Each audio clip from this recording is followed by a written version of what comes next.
दोस्तों, क्या आपने एक ऐसी गुफा के बारे में सुना है जिसमें 25,000 साल पुरानी इंसानों की हड्डियां मिली हैं? विलियम शेक्सपियर के समय का एक ऐसा थिएटर जो 1000 टिम्बर की लकड़ियों से बना है।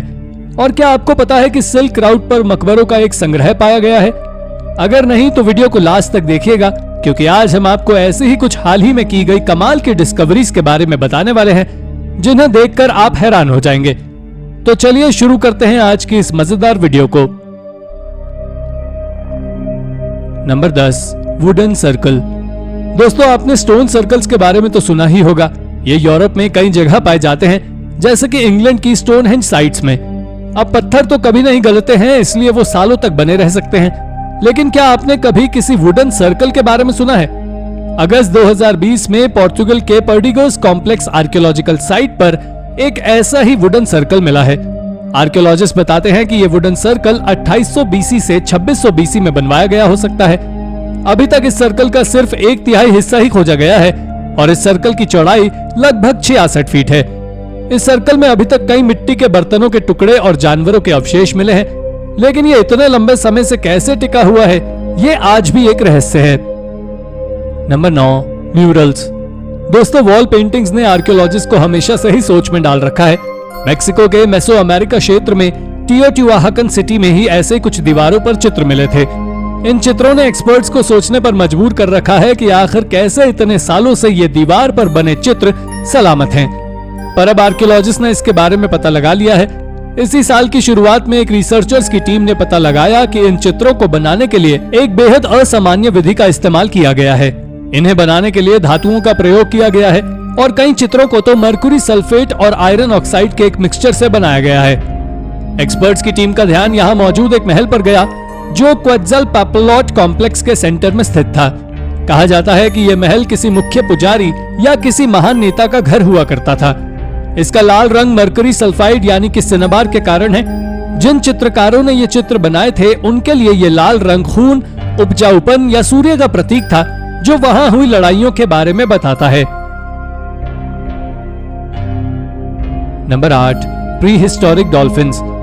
दोस्तों, आज हम डॉल्फिन्स को ऐसे प्राणियों के रूप में जानते हैं जो हमारे साथ बेहद सहज और स्नेह भाव के साथ रहते हैं। लेकिन हाल ही में यूनाइटेड स्टेट्स के साउथ कैरोलिना में एक खोज हुई है, जिसमें डॉल्फिन के पूर्वजों के अवशेष मिले हैं। कहा जाता है कि ये प्राणी आज से लगभग 25 मिलियन साल पहले पृथ्वी पर पाए जाते थे। इन अवशेषों से पता चलता है कि यह डॉल्फिन करीब 50 फीट लंबी थी और इसके विशाल दांत लगभग हर समुद्री जीव को चीरने और चबाने के लिए बिल्कुल योग्य थे। इसकी हड्डियों के ढांचे से पता चलता है कि यह आज मौजूद डॉल्फिन जैसी ही थी, लेकिन ये अपनी क्षमताओं का प्रयोग शिकार करने में करती थी। इस डॉल्फिन का साइंटिफिक नाम एंकिलोरहिजा टाइडमानी दिया गया। इससे हमें डॉल्फिन्स की प्रजातियों के इस धरती पर एवोल्यूशन के बारे में जानकारी मिलती है। Number 7, the red lion. दोस्तों, इंग्लैंड को हमेशा से ही ड्रामास और थिएटर्स का घर माना जाता है, और ऐसा इसलिए क्योंकि ये विलियम शेक्सपियर का जन्म स्थान है। जनवरी 2019 में लंदन के व्हाइट चैपल डिस्ट्रिक्ट में एक घर के निर्माण के दौरान एक थिएटर के अवशेष मिले हैं और ये विलियम शेक्सपियर के समय का बताया जा रहा है। आर्कियोलॉजिस्ट के अनुसार ये अवशेष महान रेड लायन थिएटर के हैं, जिसके बारे में कहा जाता था कि ये कई सदियों पहले ही नष्ट हो चुका है और इसकी लोकेशन भी गुम हो चुकी है। लेकिन अब मिले इसके अवशेषों ने सबको हैरान कर दिया है। ये एक रेक्टेंगुलर स्ट्रक्चर है जो लगभग 1000 टिम्बर की लकड़ियों से बना हुआ है। क्वीन एलिजाबेथ के समय के कुछ दस्तावेजों से पता चलता है कि यह उस समय बनाया गया थिएटर था। बहुत कम लोगों को पता है कि इस रेड लायन थिएटर के अंदर क्या चलता था। इस थिएटर का उल्लेख 1567 और 1569 के मुकदमों में किया गया है। उम्मीद की जा रही है कि इस खोज से हमें रेड लायन के बारे में और जानकारियां मिलेंगी। Number 6, tombs found at silk route. दोस्तों, प्राचीन समय के सिल्क राउट के बारे में तो आपको पता ही होगा, लेकिन ये राउट इतना बड़ा है कि इसके विशाल खंडों की अभी भी पूरी तरह से खुदाई नहीं की गई है और आर्कियोलॉजिस्ट अभी भी इसमें खोजबीन कर रहे हैं। और जुलाई 2020 में आर्कियोलॉजिस्ट ने इस राउट की शुरुआत में एक अद्भुत खोज की है। चाइना के नॉर्थ वेस्ट रीजन में उन्हें 2000 साल पुराने मकबरों का एक संग्रह मिला है, जो कि चाइना की हान डायनेस्टी के समय का बताया जा रहा है। और इससे हमें प्राचीन चाइना गोल्डन एज के बारे में कई नई जानकारियां भी मिली हैं। इन 27 मकबरों में जेड की मूर्तियां और जेड के वस्त्र मौजूद थे। यहाँ जेड का संबंध पौराणिक सम्राट जेड से था, जिन्हें उस समय के लोगों के अनुसार स्वर्ग का शासक माना जाता था। इन मकबरों में मौजूद चीजों से अंदाजा लगाया जा रहा है कि ये किसी बहुत ऊंची सामाजिक प्रतिष्ठाओं के मकबरे हैं। एक्सपर्ट्स को उम्मीद है कि वो अब चाइना के पहले रूलर क्विन जी हुआंग की कब्र को ढूंढने के बेहद करीब हैं। Number 5, human remains. दोस्तों, अगर आप इतिहास में दिलचस्पी रखते हैं तो आपको फ्रांस के डॉडोग्ने के ग्रोटे डी कुसाक जरूर जाना चाहिए, क्योंकि ये कमाल की गुफा इंसानों की हड्डियों और जानवरों की हड्डियों से भरी हुई है। इसमें लगभग 800 केव आर्ट बनी हुई है, जिसमें कई चित्र और नक्काशी शामिल है। कुछ लोगों के अनुसार यह केव दुनिया की सबसे खूबसूरत और महत्वपूर्ण प्राचीन आर्ट गैलरी है। आर्कियोलॉजिस्ट का कहना है कि इस केव में लगभग 25,000 साल पहले लोग रहा करते होंगे। इस गुफा के अंदर मौजूद इंसानों की हड्डियां जिस तरह से रखी हुई हैं, ऐसा लगता है किसी घोंसले में रखी हों। एक्सपर्ट्स बताते हैं कि हो सकता है कि इन केव्स में ये घोंसले जैसे आकार भालुओं ने हाइबरनेशन के लिए बनाए हों, लेकिन वहां मौजूद खरोजों और उसके आसपास लाल गेरू के निशान से पता लगता है कि इन अवशेषों को वहां रखने से पहले ही इन घोंसलों के आकार के गड्ढों को रंगा गया था। हो सकता है कि यह प्राचीन समय में दफन करने का कोई तरीका हो। आर्कियोलॉजिस्ट बताते हैं कि ये हड्डियां जिस तरह से व्यवस्थित मिली हैं, ठीक उसी तरह गुफा में बाकी हड्डियां भी व्यवस्थित मिली हैं। इससे पता चलता है कि इंसानों ने हर समय में मौत के लिए एक विशेष प्रकार की श्रद्धा दिखाई है। Number 4, Olsztyn castle. दोस्तों, ऑलस्टाइन कासल नॉर्दर्न पोलैंड में स्थित है। ये कासल 88 किलोमीटर स्क्वायर के एरिया में फैला हुआ है। साल 2020 में एक्सपर्ट्स को इसके अंदर कई सुरंग और कमरे मिले हैं और कहा जा रहा है कि इन सुरंगों का उपयोग मिडल एजेस के दौरान एक गुप्त समाज के द्वारा किया जाता था।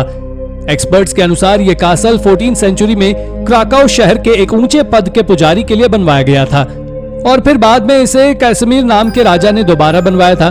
पर वहां कुछ ऐसे निशान मिले हैं जिससे पता चलता है कि ये 14वीं सेंचुरी से भी पहले के हैं, लेकिन अभी तक आर्कियोलॉजिस्ट ये पता नहीं लगा पाए हैं कि इन सुरंगों को किसने बनवाया था।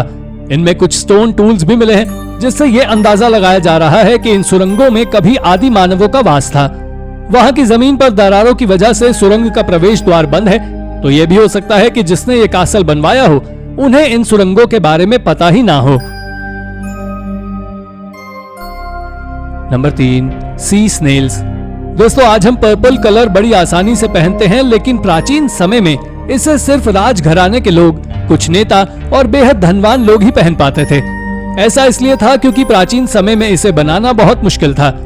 फियोनिशियंस और रोमन लोगों ने इस कलर को बनाने के तरीके को जलन के कारण सीक्रेट ही रखा।